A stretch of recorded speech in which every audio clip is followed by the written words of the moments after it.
Après ce coup de tonnerre qui est intervenu en fin de journée, le président Zelensky a tranché. Le général Zaloujny est donc limogé. Je suis reconnaissant au général Valéry Zaloujny pour les 2 années de protection qu'il m'a accordées. Je suis reconnaissant pour chaque victoire que nous avons remportée ensemble et je remercie tous les soldats ukrainiens qui portent héroïquement cette guerre sur leur dos. Nous avons parlé franchement aujourd'hui de ce qui doit changer dans l'armée, des changements urgents. J'ai proposé au général Zaloujny de faire partie de l'équipe de l'État ukrainien à l'avenir. Je lui serai reconnaissant d'y consentir. Et nous sommes également avec Charline Hurel en Ukraine. Bonsoir Charline, merci beaucoup d'être avec nous. Et quelles sont les toutes premières réactions en Ukraine ? Et elles ne sont pas très positives. Alors on va tenter de vous expliquer le contexte parce qu'il est un peu complexe, on va dire. Les premières réactions à la démission du général Zaloujny, eh bien c'est assez négatif. Il y a beaucoup de personnes qui disent mais c'était la personne la plus populaire dans le pays, la personne en qui on a le plus confiance. Qu'est-ce que vous faites avec de nombreux appels au gouvernement en disant c'est peut-être le gouvernement qui doit être démis plutôt que le général Zaloujny. Ça c'est la majorité des commentaires, on va dire, à chaud, dans les réactions à chaud. Alors, ce qu'il faut comprendre, c'est que ce n'est pas non plus négatif envers le général Syrski, qui est nommé à la place de Zaloujny, parce que le général Syrski est une personne qui est extrêmement appréciée ici dans le pays, notamment à la tête de la contre-offensive de Kharkiv en septembre 2022, il faut s'en rappeler.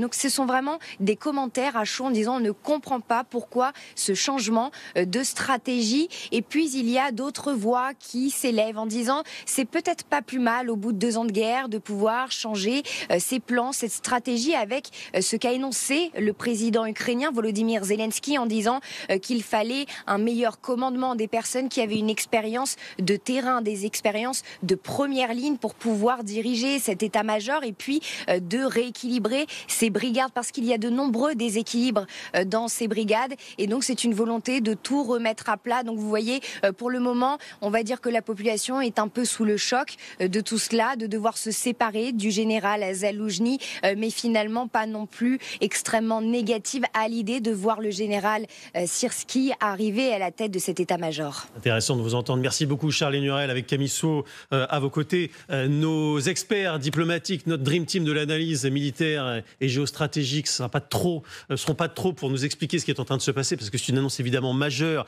Samantha de Binderne, Vincent Hugeux, Pierre Servan, bonsoir à tous les 3. Bonsoir. Pierre, il y a quelques jours, vous étiez en colère, vous disiez il faut qu'il tranche maintenant, il faut dire les choses parce que ça n'a que trop duré. Ça y est, c'est terminé. Et il a bien fait de trancher le nœud gordien, le président, une bonne fois pour toutes. Oui, il a bien fait. Alors, dans l'idéal, j'aurais souhaité qu'il y ait une annonce du poste suivant pour le général Zaloujny. Là, le président Zelensky fait une offre de service pour rejoindre son équipe.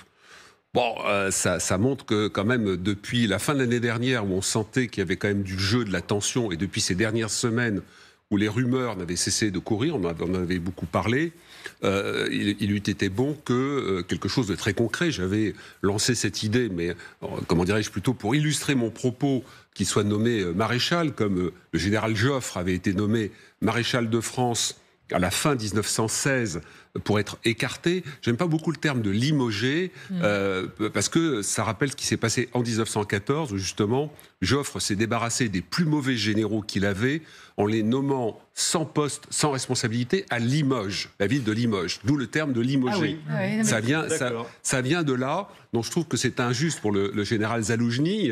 Il ne va pas venir à Limoges, donc il n'est pas limogé, mais il aurait été bon de lui trouver un poste quand même de responsabilité. En même temps, si vous voulez, honnêtement, je pense que dans 3 semaines, ça sera malheureusement oublié. Non pas que Zaloujny sera oublié dans le cœur des Ukrainiens, mais les choses vont continuer. Et puis surtout, l'arrivée de Syrski n'est que la tête de pont, ou tête de gondole, si je puis me permettre, l'expression n'est peut-être pas très bonne, de toute une série de changements derrière. Et juste pour terminer, pour avoir lu de façon très, très attentive les propos du président Zelensky, ce qui m'a frappé, parce qu'évidemment, ce qu'on essaie de comprendre, puisqu'on parle de changements stratégiques, de choses comme ça, qu'est-ce que ça veut dire ? Ce qui m'a frappé dans le propos du président ukrainien, c'est le fait qu'à 2 reprises, il parle, il demande une stratégie réaliste, oui. Et un peu plus tard, il utilise le terme réel, c'est-à-dire soyons dans le réel. Donc en creux, ce qu'on croit comprendre avec d'autres éléments qu'on a pu glaner auparavant, c'est que le principal reproche, en dehors de la personnalité un peu écrasante à tout point de vue, physiquement et politiquement, médiatiquement, de Zaloujny par rapport à Zelensky, ce que Zelensky reproche à Zaloujny, ce serait un manque de réalisme, un manque d'écoute des Américains et d'avoir pris trop ses désirs pour des réalités sur la fameuse contre-offensive. Donc, alors, est-ce que c'est un procès réel, etc. Je termine juste, je parlais de 14-18, il a fallu attendre les mémoires du président Poincaré, le président français, pour avoir véritablement le détail des tensions entre le pouvoir politique et le général Joffre, qui était très jaloux de son pouvoir. Et quel est le bilan, selon vous, de M. Zaloujny, l'heure du bilan? C'est marrant, on affronte deux remaniements là en même temps. Parfois on a l'impression d'effleurer les mêmes questions, mais quel est le bilan du coup de... Ça va dépendre de qui fait le bilan, parce que ce sera, ça va vraiment dépendre de ça. Le bilan de Zaloujny, tel que nous le voyons, tel que le monde le voit, tel que beaucoup d'Ukrainiens le voient, c'est que c'est lui qui a quand même réussi la défense de Kiev, c'est lui qui a réussi à repousser les forces de Kharkiv, et c'est lui qui a pu reprendre le terrain. Mais c'est aussi celui qui a, entre guillemets, raté la contre-offensive de l'été 2023. Mais je crois que c'est beaucoup trop tôt de parler du bilan de Zaloujny. Cette guerre n'est pas terminée. On ne sait pas comment cette guerre va se terminer. Et il y aura le bilan de Syrski après.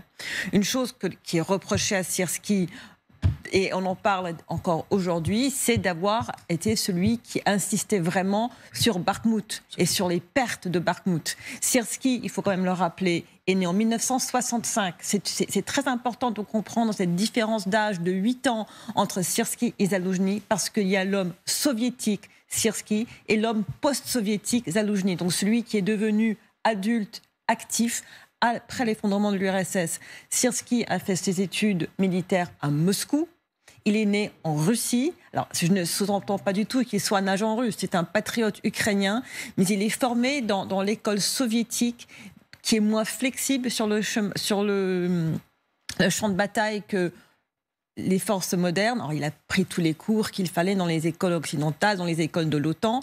Mais ce que les analystes appréhendent chez Syrski, c'est pas un renouveau, mais au contraire une injection de quelqu'un de plus âgé.